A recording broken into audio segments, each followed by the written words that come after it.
नमस्कार, career launcher के daily bulletin में आप सभी का स्वागत है। मैं प्रीति सागर आज आपके लिए लेके आई हूँ एक न्यूज़ जो कि है अर्थगंगा।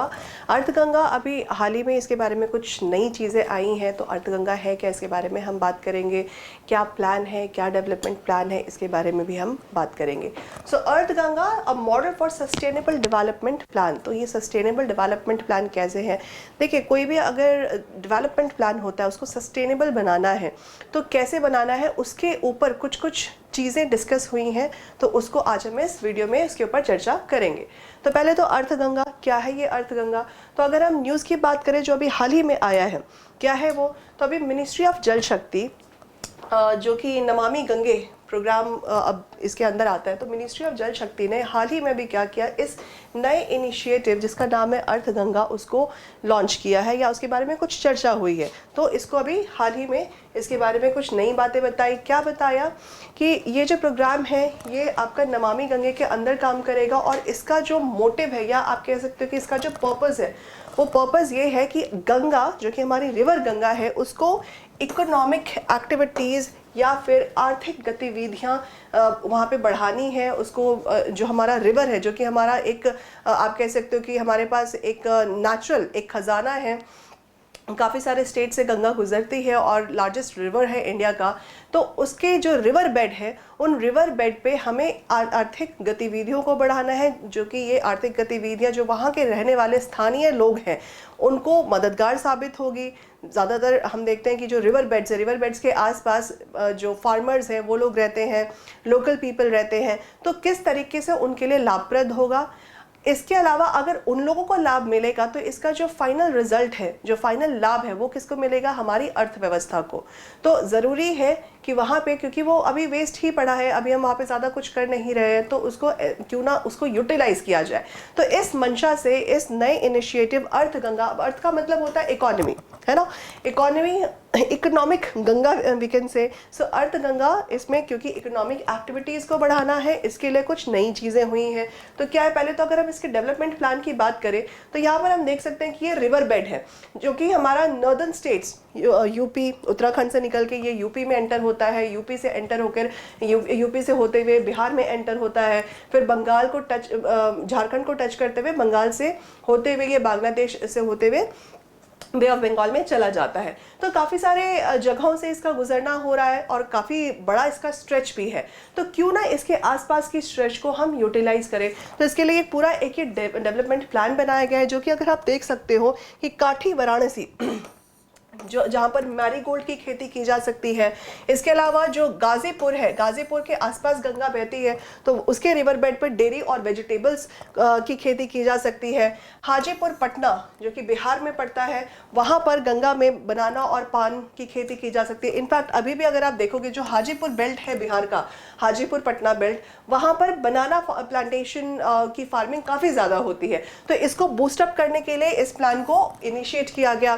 फिर मुंगेर जो कि सदर्न बिहार में है और यहाँ से गंगा टच होते हुए निकलती है, यहाँ पर वेजिटेबल्स की खेती को बूस्ट किया जा सकता है।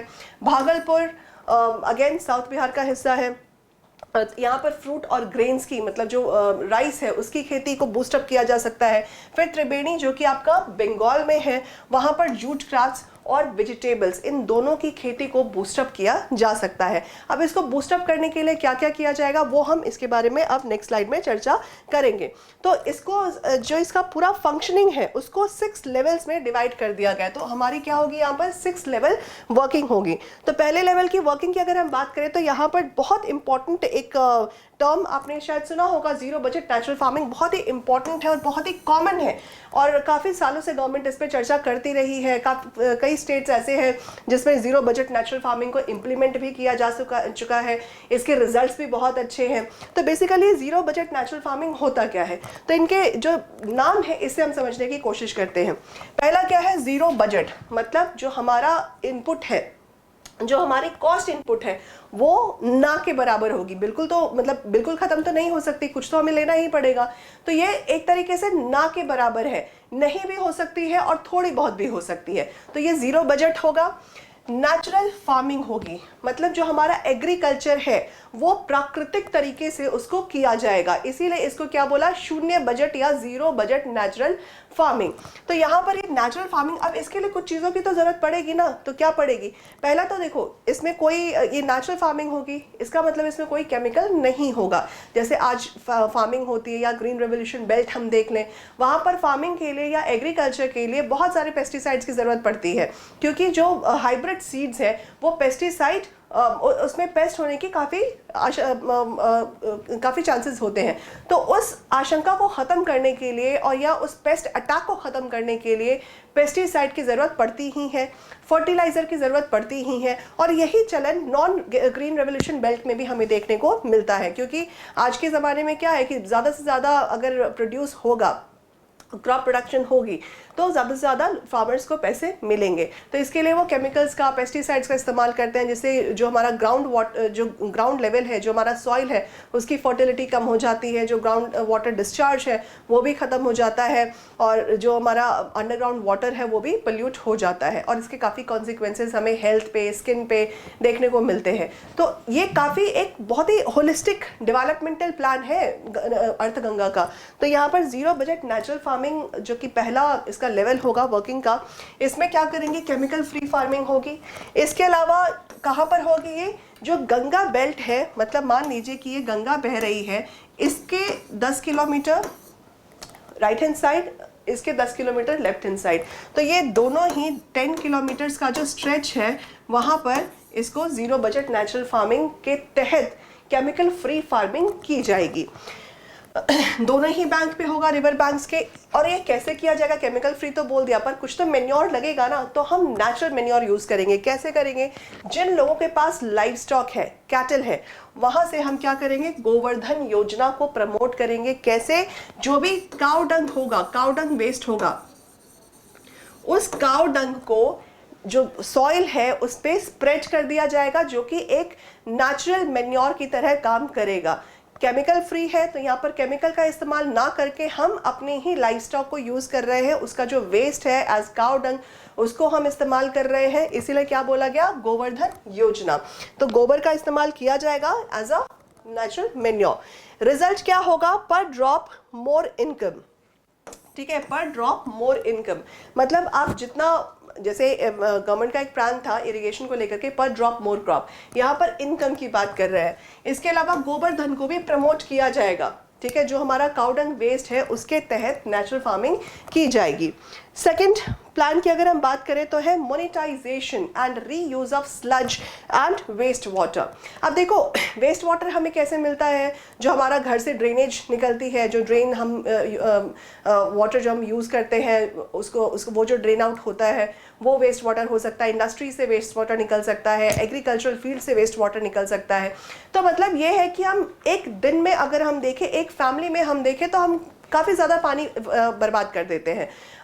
बेदिंग में, वॉशिंग में, बहुत सारी चीज़ें ऐसे छोटी छोटी चीज़ों में पानी का इस्तेमाल होता है, तो पानी वेस्ट हो जाता है और वो ड्रेन आउट होकर के किसी काम का नहीं रहता। तो यहाँ पर क्या किया जाएगा, जितना ड्रेन्ड आउट वाटर है, जितना वेस्ट वाटर है या स्लज है, जो गाढ़ा चिपचिपा पानी होता है, उसको रीयूज़ किया जाएगा और मोनेटाइजेशन भी की जाएगी। तो ये मोनेटाइजेशन कैसे की जाएगी, इसके बारे में भी हम चर्चा कर लेते हैं।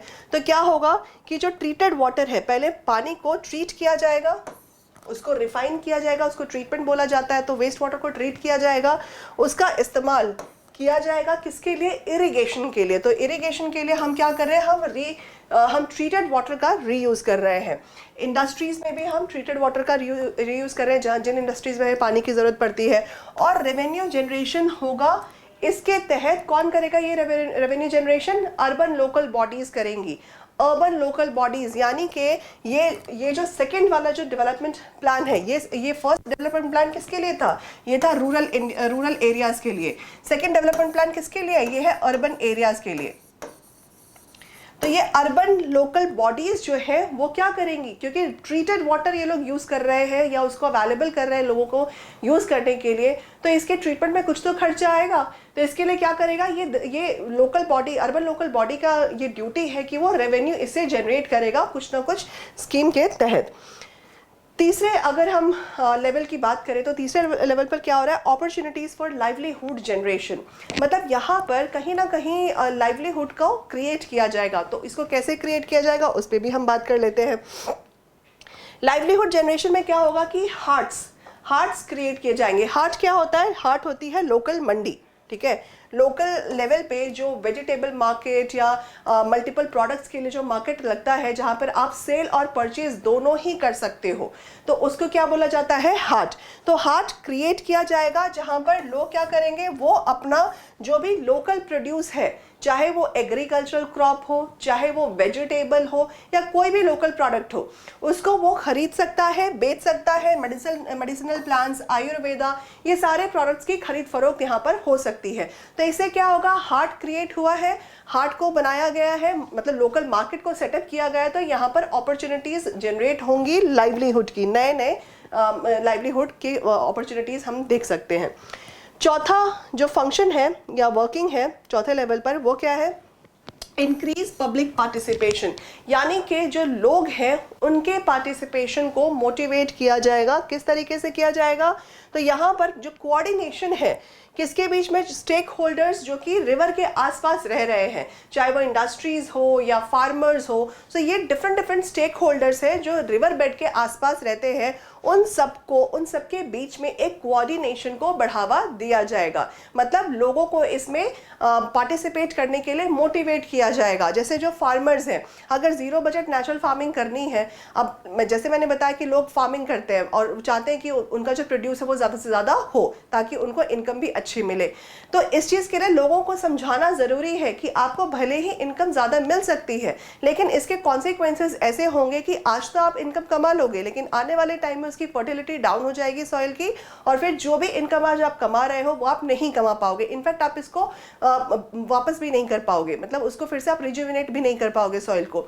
तो इसके लिए प्रॉपर एक कैंपेनिंग, एक ब्रेनस्टॉर्मिंग सेशन की ज़रूरत है, फिर मोटिवेशन की ज़रूरत है कि लोग किस तरीके से पार्टिसिपेट करें, उनका क्या फ़ायदा होगा इसमें पार्टिसिपेट करके। तो इस तरीके का एक मोटिवेशन प्लेटफॉर्म क्रिएट किया जाएगा जिसमें पब्लिक पार्टिसिपेशन को प्रमोट किया जाएगा, कोऑर्डिनेशन बनाई जाएगी जो लोग वहाँ पर आसपास रिवर बेड के रहते हैं। फिफ्थ लेवल की अगर हम बात करें तो it will promote cultural heritage and tourism.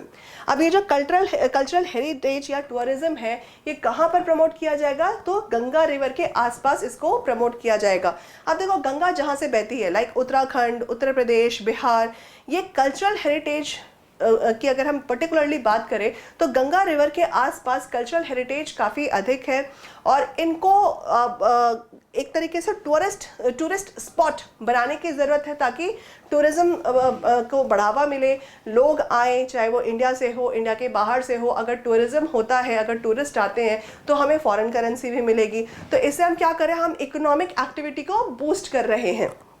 तो कल्चरल हेरिटेज और टूरिज्म का प्रमोशन होगा गंगा रिवर के आसपास। इसके तहत क्या क्या चीज़ें लाई जाएंगी, तो बोट टूर्स क्रिएट किया जाएगा ताकि लोग बोटिंग कर सके। बोटिंग में भी फिर पैसे चार्ज किए जाएंगे, तो जो भी इनकम आएगी, मतलब एक रेवेन्यू ही तो जनरेट हो रहा है, तो यहाँ पर बोट टूर्स होगा। एडवेंचर स्पॉट्स बनाए जाएंगे। एडवेंचर स्पोर्ट्स में काफ़ी सारी एडवेंचर स्पोर्ट्स आ जाती हैं, लाइक आप कह सकते हो वाटर स्प्लैश हो सकता है या अम्यूजमेंट पार्क्स हो सकती है। तो इस तरह के कुछ स्पोर्ट्स आप क्रिएट कर सकते हो।